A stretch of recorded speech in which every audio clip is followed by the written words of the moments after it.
வணக்கம். நீங்கள் இணைந்திருப்பது சமூகத்தின் மதிய நேர பிரதான செய்திகளோடு இணைந்து கொள்ளும் நான் டொரின் புஷ்பராஜா.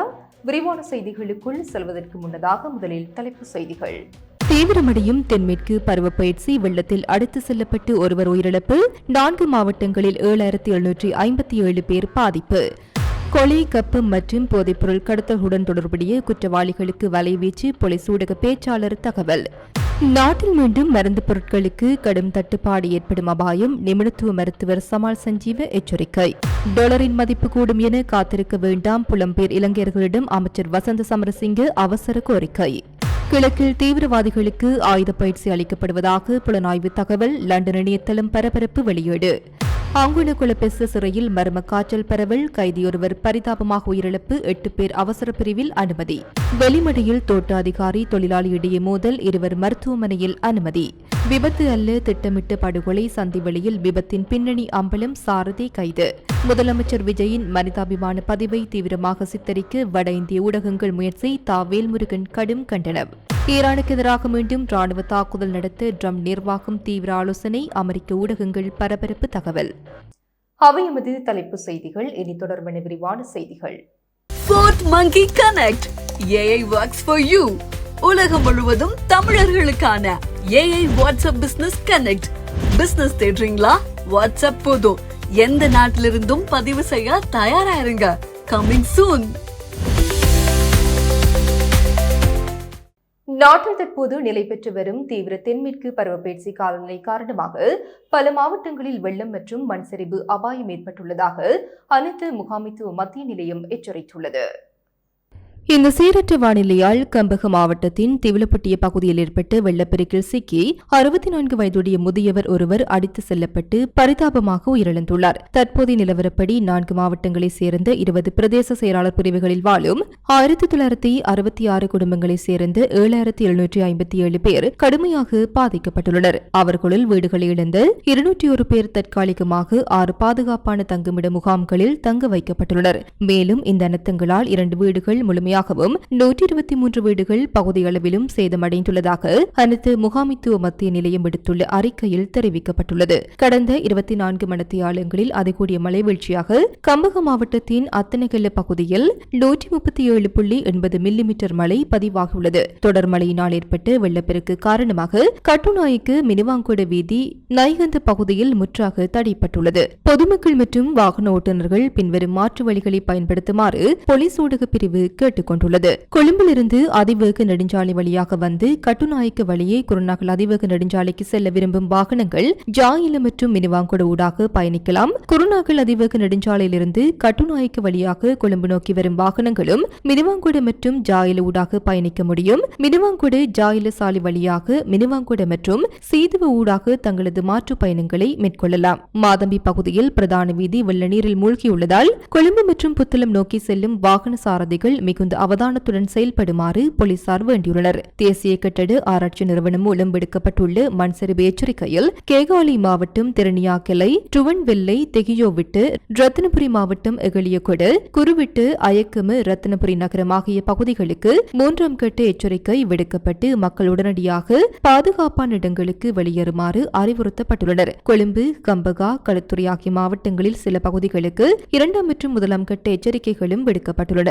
நீர்ப்பாசன திணைக்களம் விடுத்துள்ள அறிவிப்பின்படி அத்தனகலு ஓயாவை சூழவுள்ள பகுதிகளுக்கு விடுக்கப்பட்டிருந்த சிறிய அளவிலான வெள்ள அபாய எச்சரிக்கை மேலும் 24 மணித்தியாலங்களுக்கு நீடிக்கப்பட்டுள்ளது. தற்போது கரணிகங்கை, களுகங்கை மற்றும் அத்தனகலு ஓயா ஆகியவற்றின் நீர்மட்டங்கள் படிப்படியாக குறைந்து வரும் போதிலும் ஆற்றுப்படுக்கைகளில் 50 முதல் 100 மில்லிமீட்டர் வரை பலத்த மழை பெய்யக்கூடும் என்பதால் மீண்டும் வெள்ள அபாயம் ஏற்படும் சாத்தியம் உள்ளதாக எச்சரிக்கப்பட்டுள்ளது. மேல் சப்ரகமுவ, வடமேல் மாகாணங்களிலும் காலி, மாத்தறை, கண்டி மற்றும் நுவரெலியா மாவட்டங்களிலும் அவ்வப்போது இடியுடன் கூடிய பலத்த மழை பெய்யக்கூடும். சில இடங்களில் 100 மில்லிமீட்டருக்கும் அதிகமான மழைப்பொழிவு பதிவாகலாம். புத்தளத்திலிருந்து கொழும்பு, காலி மற்றும் ஹம்பாந்தோட்டை ஊடாக பொத்துவில் வரையான கரையோரத்திற்கு அப்பாற்பட்ட கடற்பரப்புகளில் காற்றின் வேகம் அவ்வப்போது மணித்தியாலத்திற்கு 50 தொடக்கம் 60 கிலோமீட்டர் வரை அதிகரிக்கக்கூடும் என்பதால் கடல் பகுதிகள் மிகுந்த கொந்தளிப்புடன் காணப்படும். இடியுடன் கூடிய மழை பெய்யும் சந்தர்ப்பங்களில் தற்காலிகமாக பலத்த காற்று வீசுவதுடன் மின்னல் தாக்கங்களும் ஏற்படக்கூடும் என்பதால்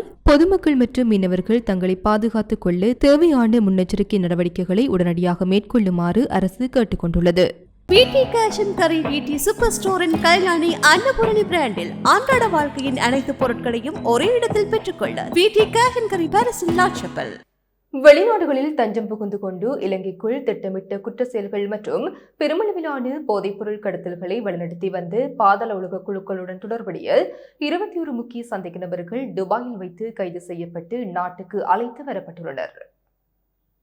நேற்று இவர்கள் அனைவரும் விசேட போலீஸ் குழு ஒன்றின் பலத்த பாதுகாப்பு கண்காணிப்பின் கீழ் இலங்கைக்கு அழைத்து வரப்பட்டதாக போலீஸ் ஊடக பேச்சாளர் FJ வுட்லர் தெரிவித்தார். துபாய் பாதுகாப்பு பிரிவினரால் அந்த நாட்டில் வைத்து கைது செய்யப்பட்ட இந்த 21 சந்தேக நபர்களும் விசேட குழு மூலம் நாட்டிற்கு கொண்டு வரப்பட்டதை அடுத்து கட்டுநாயக்க சர்வதேச விமான நிலையத்தில் வைத்து குற்றப்புலனாய்வு திணைக்கள அதிகாரிகள் மற்றும் விசேட போலீஸ் குழுவினரால் உத்தியோகபூர்வமாக பொறுப்பேற்கப்பட்டு கைது செய்யப்பட்டனர். இவ்வாறு கைது செய்து அழைத்து வரப்பட்ட நபர்கள் இலங்கையில் நடைபெற்ற பல மனித படுகொலைகள், வர்த்தகர்களை அச்சுறுத்தி கப்பம் கோருதல், பாரிய அளவிலான போதைப்பொருள் கடத்தல்கள் மற்றும் சட்டவிரோத ஆயுத கடத்தல்களுடன் நேரடியாக தொடர்பு உடையவர்களாவர். இவர்கள் அனைவரும் நீண்ட காலமாக போலீசாரால் தேடப்பட்டு வந்த முக்கிய குற்றவாளிகள் என அடையாளம் காணப்பட்டுள்ளனர். கைது செய்யப்பட்டுள்ள பாதாள உலக குழு உறுப்பினர்கள் 21 பேரும் தற்போது மேலதிக சட்ட நடவடிக்கைகளுக்காக பயங்கரவாத விசாரணை பிரிவு மற்றும் குற்றப்புலனாய்வு திணைக்களத்தின் பொறுப்பில் ஒப்படைக்கப்பட்டுள்ளனர்.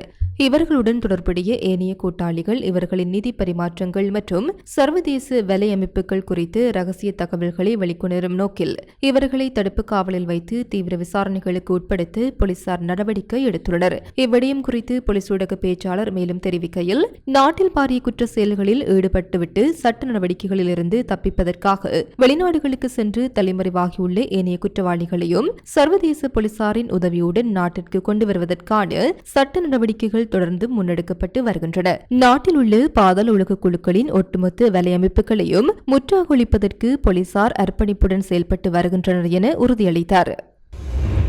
நாட்டில் அரசு மற்றும் தனியார் ஆகிய இரு துறைகளிலும் மருந்து பொருட்களுக்கு கடுமையான தட்டுப்பாடு நிலைமை ஏற்படுவதற்கான பேராபத்து காணப்படுவதாக நிபுணத்துவ மருத்துவரும் அரசியல் செயல்பாட்டாளருமான சமால் சஞ்சீவ் எச்சரிக்கை விடுத்துள்ளார்.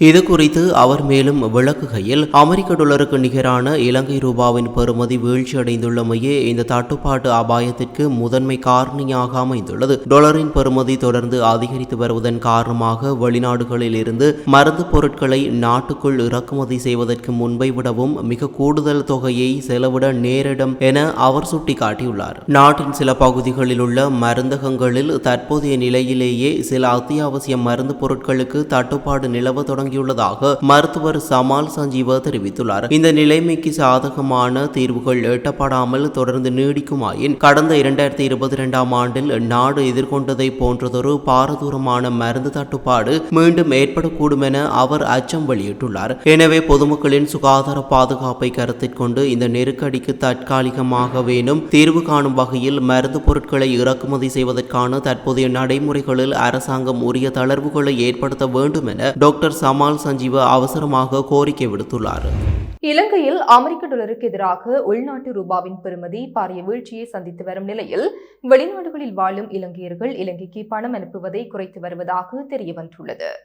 இந்த சூழ்நிலையில் டாலரின் மதிப்பு மேலும் அதிகரிக்கும் என எதிர்பார்த்து காத்து கொண்டிருக்காமல் தங்களிடமுள்ள டாலர்களை உடனடியாக இலங்கைக்கு அனுப்பி வைக்குமாறு வர்த்தக, வணிக, உணவு பாதுகாப்பு மற்றும் கூட்டுறவு அபிவிருத்தி அமைச்சர் வசந்த சமரசிங்க கோரிக்கை விடுத்துள்ளார். நேற்றைய தினம் ஊடகங்களுக்கு கருத்து தெரிவித்த போதே அமைச்சர் வசந்த சமரசிங்க இந்த விசேட அறிவிப்பை வெளியிட்டார். சந்தையில் ஏற்பட்டுள்ள இந்த தற்காலிக சூழ்நிலையை பயன்படுத்தி யாராவது நுகர்வோரை சுரண்ட முற்பட்டால் அவர்களுக்கு எதிராக நாங்கள் நிச்சயமாக மிக கடுமையான சட்ட நடவடிக்கை எடுப்போம். பொருளாதார ரீதியாக சிலர் சில விடயங்களை தலைகீழாக பகுப்பாய்வு செய்து வருகிறார்கள். அவர்களை திருத்துவதற்கு எங்களுக்கு நேரமில்லை என குறிப்பிட்டார். நாளை விலை கூடும், மறுநாள் விலை கூடும் என டாலர்களை வெளிநாடுகளில் அப்படியே வைத்திருக்க வேண்டிய அவசியமில்லை. உங்களுடைய டாலர்களை உடனடியாக நாட்டிற்கு அனுப்புங்கள். அதேபோல் சுற்றுலாத்துறை மூலம் கிடைக்கப்பெறும் டாலர்களையும் நாட்டிற்கு கொண்டு வாருங்கள் என்பதையே வெளிநாடுகளில் வாழும் இலங்கையர்களிடம் நாங்கள் உரிமையோடு கேட்டுக்கொள்ள விரும்புகின்றோம் என்றார். அத்துடன் உள்நாட்டு ஏற்றுமதியாளர்களிடம் கோரிக்கை விடுத்த அமைச்சர் ஏற்றுமதியாளர்களும் தங்களிடம் உள்ள டாலர்களை உடனடியாக உள்நாட்டு ரூபாயாக மாற்ற வேண்டும் என கேட்டுக்கொள்கிறோம். அவ்வாறு செய்ய தவறினால் நீங்களே இந்த டாலர் நெருக்கடி பிரச்சனையின் நேரடி பாதிப்புக்கு உள்ளாக நேரிடும் என எச்சரிக்கும் தொனியில் சுட்டிக்காட்டினார்.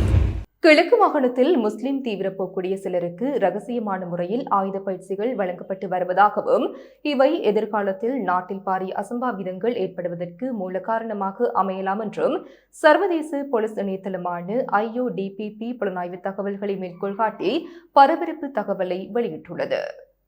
லண்டனில் இருந்து இயங்கி வரும் இந்த இணையதளம் வெளியிட்டுள்ள விரிவான அறிக்கையில் கிழக்கு மாகாணத்திற்கு பொறுப்பான பிரதி போலீஸ் மா அதிபர் வருண ஜெயசுந்தரவின் நேரடி பணிப்புரையின் கீழேயே இந்த ஆயுத பயிற்சிகள் முன்னெடுக்கப்பட்டு வருவதாக அந்த இணையதளம் குற்றம் சாட்டியுள்ளது. ராஜபக்சாக்களின் நெருங்கிய சகாக்களில் ஒருவராக கருதப்படும் இவர் கடந்த ராஜபக்ச ஆட்சி காலத்தில் விசேட அதிரடிப்படையின் பிரதானியாக செயற்பட்டவர் என்பது குறிப்பிடத்தக்கது. மட்டக்களப்பைச் சேர்ந்த முகமட் உவாயிஸ் என்பவரே இந்த ஆயுத பயிற்சிகளை வழங்கி வருகிறார் என தெரிவிக்கப்படுகிறது. இவர் கடந்த ஈஸ்டர் தற்கொலை தாக்குதல் சம்பவத்தின் முக்கிய சந்தேக நபராக கைது செய்யப்பட்டு பின்னர் நிபந்தனைகளுடன் கூடிய பிணையில் விடுவிக்கப்பட்டு ஏறாவூர் போலீஸ் நிலையத்தில் மாதாந்தம் கையொப்பமிட்டு வருபவர் ஆவார். இவருடைய வீட்டுக்கு கிழக்கு மாகாண பிரதி போலீஸ் மா அதிபர் வருண ஜெயசுந்தர தொடர்ச்சியாக சென்று வருவதாக கூறப்படும் அதேவேளை உவாய்ஸின் வீட்டில் விசேட அதிரடிப்படையினரின் தயாரிப்பான படுக்கை விரிப்புகள் பயன்படுத்தப்படும் அளவுக்கு இருவருக்கும் இடையே நெருக்கமான தொடர்பு நிலவுவதாகவும் அந்த இணையதளம் குறிப்பிட்டுள்ளது. கடந்த 2022 ஆண்டு செப்டம்பர் மாதம் 11ஆம் தேதி முதல் இப்பயிற்சிகள் ஆரம்பிக்கப்பட்டு நடத்தப்பட்டுள்ளன. அக்கரையான் நெலுங்குளம் காட்டு பகுதியிலேயே இந்த ஆயுத பயிற்சிகள் முன்னெடுக்கப்பட்டதாக தகவல்கள் தெரிவிக்கின்றன. இச்சம்பவம் குறித்து போலீஸ் அதிரடிப்படையினருக்கு முன்கூட்டியே அறிவிக்கப்பட்ட போதிலும் அவர்கள் இந்த விவகாரத்தை மூடி மறைக்க முற்பட்டுள்ளதாக குற்றம் சாட்டப்பட்டுள்ளது. அதிகாரத்தை இழந்துள்ள அரசியல் தரப்புகளின் சகாக்கள் மீண்டும் தங்களது தேவைகளுக்காக நாட்டில் ஏதேனும் ஒரு பாரிய அசம்பாவிதத்தை நிகழ்த்தக்கூடும் என அஞ்சப்படுவதால் நாட்டில் மீண்டும் ஒரு பாரிய பேரழிவு ஏற்படுவதற்கு முன்னர் இதனை தடுத்து நிறுத்தி கட்டுப்படுத்த வேண்டியது தற்போதைய அரசாங்கத்தின் கட்டாய பொறுப்பாகும் என அந்த இணையதள அறிக்கையில் மேலும் வலியுறுத்தப்பட்டுள்ளது. அங்கோனு கொலபேசு சிறைச்சாலையில் கைதிகளுக்கு இடையே மர்ம காய்ச்சல் ஒன்று வேகமாக பரவி வரும் நிலையில் அங்கு தடுத்து வைக்கப்பட்டிருந்த கைதியொருவர் திடீர் உடல்நலக்குறைவு காரணமாக உயிரிழந்துள்ளதாக சிறைச்சாலை திணைக்களம் தெரிவித்துள்ளது.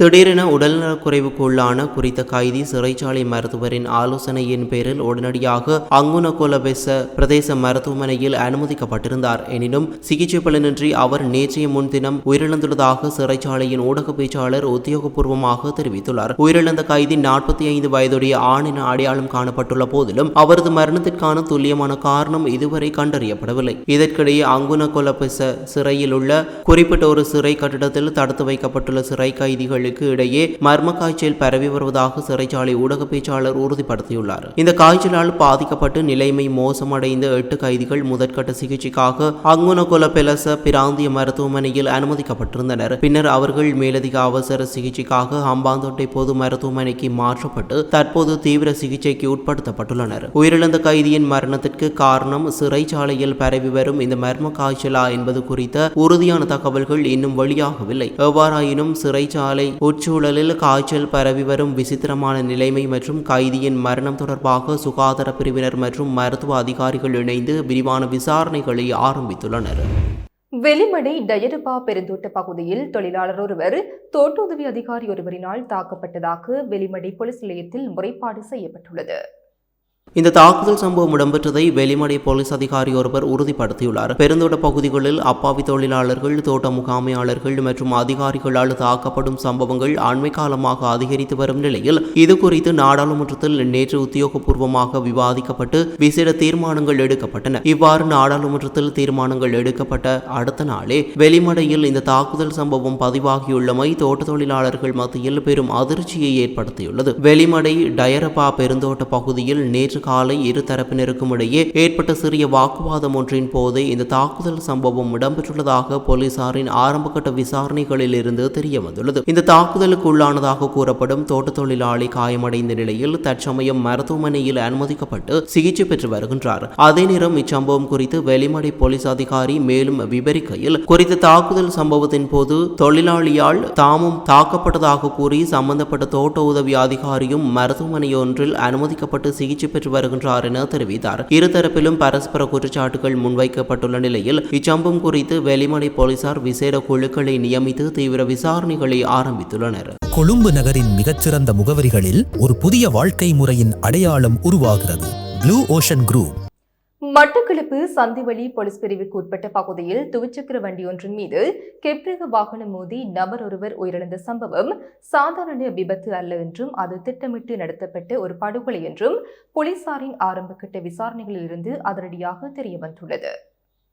மொரக்கொட்டாஞ்சேனை கழுவன்கேணி வீதியில் நேற்று காலை துவிச்சக்கர வண்டியில் பயணித்துக் கொண்டிருந்த நபர் ஒருவர் மீது கெப்ரக வாகனம் ஒன்று பலமாக மோதி விபத்துக்குள்ளானது. இந்த விபத்தில் படுகாயமடைந்த துவிச்சக்கர வண்டி ஓட்டுநர் உடனடியாக மீட்கப்பட்டு அருகிலுள்ள வைத்தியசாலையில் அனுமதிக்கப்பட்ட போதிலும் அவர் சிகிச்சை பலனின்றி பரிதாபமாக உயிரிழந்தார். இவ்வாறு விபத்தில் உயிரிழந்தவர் பானகமுவ பகுதியைச் சேர்ந்த 44 வயதுடைய குடும்பஸ்தர் என அடையாளம் காணப்பட்டுள்ளார். இந்த விபத்து சம்பவம் சாதாரணமான ஒன்றாக தோன்றிய போதிலும் உயிரிழந்தவரின் மரணத்தில் பெரும் சந்தேகம் இருப்பதாக அவரது மனைவியும் பிள்ளையும் போலீசாரிடம் உத்தியோகபூர்வமாக வாக்குமூலம் அளித்தனர். இதனைத் தொடர்ந்து சந்திவெளி போலீசார் இந்த விபத்து குறித்து விசேட விசாரணைகளை முடுக்கிவிட்டனர். போலீசாரின் தீவிர புலனாய்வு மற்றும் களஆய்வின் போது இது தற்செயலாக நடந்த விபத்து அல்ல என்பதும் துவிச்சக்கர வண்டியை இலக்கு வைத்து திட்டமிட்டே கெப் வாகனம் மோத செய்யப்பட்டுள்ளது என்பதும் அவதானிக்கப்பட்டது. விபத்தை ஏற்படுத்திய பின்னர் காயமடைந்தவரை காப்பாற்ற முனையாமல் சம்பவ இடத்திலிருந்து கெப் ரக வாகனத்துடன் தப்பியோடியிருந்த 24 வயதுடைய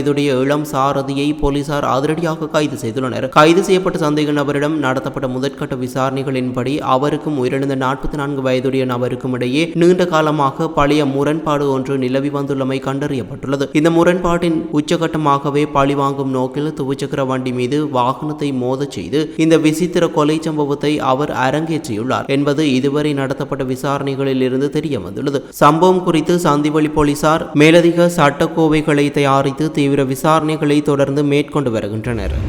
ஈழத்தமிழர்களுடனான ஒற்றுமையை வெளிப்படுத்தும் ஒரு தூய மனிதாபிமான செய்தியை பயங்கரவாதத்திற்கான ஆதரவு என்பது போல சித்தரிக்க வட இந்திய ஊடகங்கள் சில திட்டமிட்டு முயன்று வருவதாக தமிழக வாழ்வுரிமை கட்சியின் தலைவர் வேல்முருகன் கடும் கண்டனம் தெரிவித்துள்ளார். கடந்த மே 18 தமிழின வழிப்பு நினைவு நாளை முன்னிட்டு தமிழ்நாட்டின் முதலமைச்சர் விஜய் தனது உத்தியோகபூர்வ சமூக வலைதள பக்கத்தில் 11 வெளியிட்டிருந்தார். அதில் முள்ளிவாய்க்கால் நினைவுகளை நெஞ்சில் ஏந்துவோம் என்றும் கடல் கடந்து வாழும் தமிழ் உறவுகளின் உரிமைகளுக்கு எப்போதும் துணை நிற்போம் என்றும் முதலமைச்சர் விஜய் குறிப்பிட்டிருந்தார். முதலமைச்சர் விஜயின் இந்த செய்தியை இலக்கு வைத்து வட இந்திய ஊடகங்கள் சில விமர்சனங்களை முன்வைத்து வந்த நிலையில் கடந்த மே 21 வேல்முருகன் விசேட அறிக்கை ஒன்றை வெளியிட்டு இந்த கண்டனத்தை பதிவு செய்தார். இது குறித்து வேல்முருகன் வெளியிட்டுள்ள அறிக்கையில் முதலமைச்சர் விஜய் வெளியிட்ட செய்தி என்பது 2009ஆம் ஆண்டு இலங்கையின் உள்நாட்டு போரின் இறுதிப் பகுதியில் ஈழத்தமிழர்கள் அனுபவித்த துயரங்களை பிரதிபலிக்கும் ஒரு மனிதாபிமான வெளிப்பாடை தவிர அது தீவிரவாதத்திற்கான ஆதரவு அல்ல. ஆனால் சில வட இந்திய ஊடக நிறுவனங்கள் இந்த செய்தியை திட்டமிட்டு திரிவுபடுத்தி தமிழர்களின் இன அடையாளத்தையும் மனிதநேயத்தையும் தீவிரவாத அரசியலாக காட்ட முற்படுகின்றன என கடுமையாக குற்றம் சாட்டியுள்ளார். மேலும் தனது அறிக்கையில் முள்ளிவாய்க்கால் நினைவுகள் குறித்து பகிர்ந்துள்ள அவர், முள்ளிவாய்க்கால் என்பது வெறும் ஒரு இடத்தின் பெயர் மட்டுமல்ல, அது தமிழர்களின் இரத்தத்தால் எழுதப்பட்ட ஒரு வரலாற்று பேரவலம் என்று உருக்கமாக குறிப்பிட்டுள்ளார். அத்துடன் போரின் இறுதி மாதங்களில் நிகழ்ந்த பெருமளவிலான பொதுமக்கள் உயிரிழப்புகள் மற்றும் அநீதிகள் உலகெங்கிலும் உள்ள தமிழர்களின் நெஞ்சில் இன்னும் ஆறாத வடுவாகவே உள்ளதாகவும் வேல்முருகன் தனது அறிக்கையில் சுட்டிக்காட்டியுள்ளார். ஈரானுக்கு எதிராக மீண்டும் ஒரு முறை புதிய ராணுவ தாக்குதல்களை முன்னெடுப்பது குறித்து அமெரிக்காவின் ட்ரம்ப் நிர்வாகம் தீவிரமாக ஆலோசித்து வருவதாக அமெரிக்க ஊடகங்கள் செய்தி வெளியிட்டுள்ளன. அமெரிக்கா மற்றும் ஈரான் ஆகிய இரு நாடுகளுக்கும் இடையே தற்சமயம் ராஜதந்திர மட்டத்திலான பேச்சுவார்த்தைகள் தொடர்ச்சியாக முன்னெடுக்கப்பட்டு வருகின்றன. இத்தகையதொரு இணக்கப்பாட்டு சூழல் நிலவி வரும் நிலையிலும் ஈரானுக்கு எதிரான புதிய தாக்குதல் திட்டங்கள் மற்றும் அதற்கான சாத்தியக்கூறுகள் குறித்து ட்ரம்ப் நிர்வாகத்தின் உயர்மட்டத்தினர் விரிவாக ஆராய்ந்து வருவதாக தெரிவிக்கப்படுகின்றது. எவ்வாறாயினும் ஈரானை இலக்கு வைத்து இந்த புதிய ராணுவ தாக்குதல்களை எப்போது நடத்துவது அல்லது எவ்வாறு முன்னெடுப்பது என்பது குறித்து இறுதி முடிவுகள் எதுவும் அமெரிக்க நேரப்படி வெள்ளிக்கிழமை பிற்பகல் வரை எட்டப்படவில்லை எனவும் வெள்ளை மாளிகை வட்டாரங்களை மேற்கோள் காட்டி அமெரிக்க ஊடகங்கள் மேலும் செய்தி வெளியிட்டுள்ளன. இரு நாடுகளுக்கும் இடையிலான பதற்ற நிலை மீண்டும் அதிகரித்துள்ளதால் சர்வதேச அரசியல் அரங்கில் பெரும் பரபரப்பு ஏற்பட்டுள்ளது. இத்துடன் சமூகத்தின் மதிய நேர பிரதான செய்திகள் நிறைவு பெறுகின்றன. தொடர்ந்தும் சமூகத்தோடு இணைந்திருங்கள். எமது RIP பேச்சுக்கு கிடைத்த மரண அறிவித்தல்கள். யாழ்ப்பாணம் கரம்பூன் கிழக்கை புறப்படமாகவும் பிரான்சை வதிவிடமாகவும் கொண்டிருந்த திரு கிறிஸ்டியன் விஜயநாதன் பொடிபஸ் அவர்கள் 22/5/2026 வெள்ளிக்கிழமை அன்று பிரான்சில் காலமானார். யாழ்ப்பாணம் நைனாதீவு 3ஆம் வட்டாரத்தை பிறப்பிடமாகவும் கொழும்பு பம்பலப்பேட்டையை பதிவிடமாகவும் கொண்டிருந்த திரு சின்னத்தம்பி ரத்ன சபாபதி அவர்கள் 22/5/2026 வெள்ளிக்கிழமை அன்று கொழும்பில் காலமானார். மட்டக்களப்பு கழுதாவளை மத்தியை பிறப்பிடமாகவும் வதிவிடமாகவும் கொண்டிருந்த திரு தங்கப்பிள்ளை வசந்த ராசப்பிள்ளை அவர்கள் 22/5/2026 வெள்ளிக்கிழமை அன்று இறைப்பதமடைந்தார். யாழ்ப்பாணம் பொற்பதி குடத்தரையை பிறப்பிடமாகவும் நெதர்லாந்து டென் ஹெல்டரை வதிவிடமாகவும் கொண்டிருந்த திரு மரியதுரை ரீகல் அவர்கள் 19/5/2026 செவ்வாய்க்கிழமை அன்று நெதர்லாந்தில் காலமானார். மேலே அறிவிக்கப்பட்ட அனைத்து மரண அறிவித்தல் இறுதிக்கிரியை பற்றிய தகவல்களை அறிந்து கொள்ள ரிப்டாட் பேஜை பார்வையிடுங்கள். இதற்கான லிங்க் கீழிருக்கும் டிஸ்கிரிப்ஷனில் பார்வையிடலாம். இது போன்ற செய்திகளை தெரிந்து கொள்ள சமூகம் நியூஸ் சேனலை சப்ஸ்கிரைப் செய்து அருகில் உள்ள பெல் பட்டனை கிளிக் செய்யுங்கள். மேலும் இது போன்ற செய்திகளை உடனுக்குடன் தெரிந்து கொள்ள சமூகமீடியா.com என்ற இணையதளத்தின் வாயிலாகவும் எங்களுடன் இணைந்திருங்கள்.